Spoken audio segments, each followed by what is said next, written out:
here at 6th Avenue, right in Midtown Manhattan, right across the street from the Fox News World Headquarters.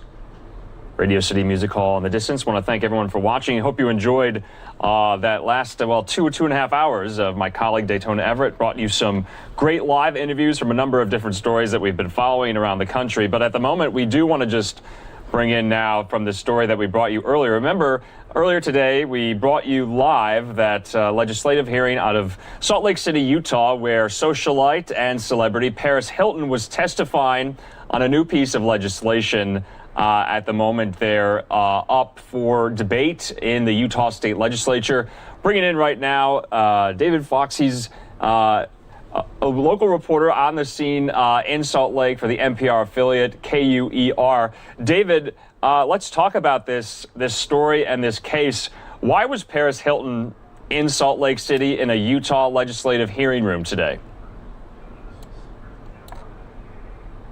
Salt Lake City today, in some ways, starts 30 years ago. She was a teenager who was sent to one of our troubled teen treatment centers here in the state.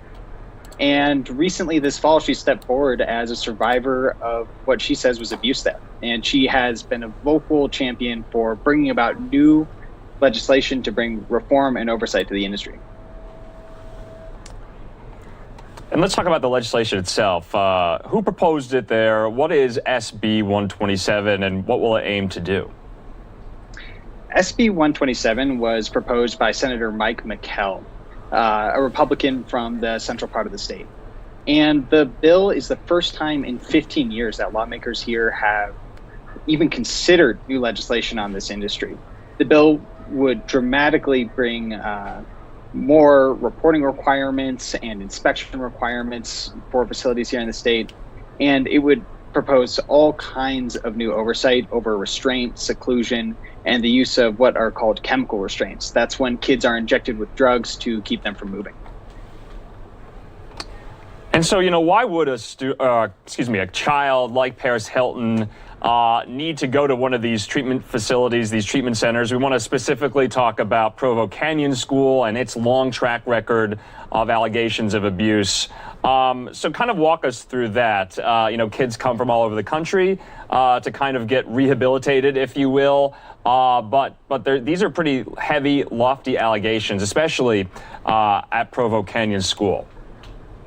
So in general, kids get sent to Utah for a variety of reasons. They can come as private pay or when their families are looking for an option to help with behavior modification. They can also come through school districts or from foster care systems and sometimes from juvenile justice systems. In Paris Hilton's case, she was sent here for behavior modification. It was the fourth of 4 treatment programs that she went to, and Provo Canyon School was the last one and the only one in Utah. And let's go into the allegations being made for a very long time at Provo Canyon School. I was reading that the school has, filed for bankruptcy in the past. A lot of facilitators have quit the school over these allegations, but they're not the only one. Is that right?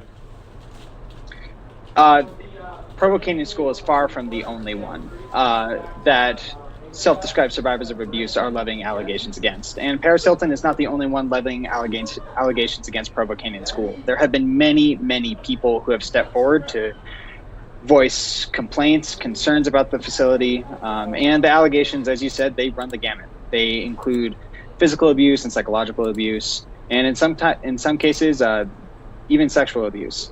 And there has really been a movement here this fall that culminated in some ways in a rally that took place out in front of the school with more than 100 survivors that had come from all over the country to come and stand up for what they say was abuse that they suffered here, and specifically at that school. Yeah, we were showing some of the survivor testimony at the hearing today. We're going to show some of that after our interview's done here. I do want to ask how the school is responding to this. And also, first, let's talk about that. Do they have anything to say? Have they issued a statement in response? The school has issued statements. The main thing that they say is that the ownership at the time when Paris Hilton was there in the late 90s is different from the company that owns the school now. It's currently owned by Universal Health Services, but both Senator McKell, who's proposed SB 127, the bill we've been talking about, and Paris Hilton say they're skeptical that things have really changed at the school. And they pointed to recent reporting that's come out of a partnership between the Salt Lake Tribune and KUER that came out as recently as last week that examined the use of chemical restraints. As I mentioned, that's when kids are injected with drugs to keep them from moving. And that demonstrated through public records requests that practice had continued up until 2019. A representative from the school had said that practice has now been phased out. But as I said, Senator McKell and Paris Hilton both remain skeptical. You know, at a criminal level in the court system, what recriminations, what, consequences has Provo Canyon School faced, now that we're talking here in 2021, because this has been going on for some time, I believe?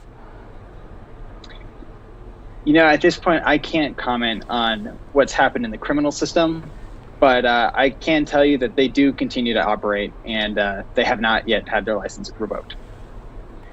And David, last question for you. What's the likelihood of the bill passing? Is it, gaining momentum, gaining support? Does it have bipartisan support? I can't read the mind of the Utah Senate, but what I can tell you is that the bill passed out of the Senate Judiciary Committee today with a unanimous vote. So that was bipartisan support. The most common critique that happened during the hearing was that this bill didn't go far enough, with some senators even raising the question of whether this industry, which is bigger in Utah than it is in any other state, should even exist here at all.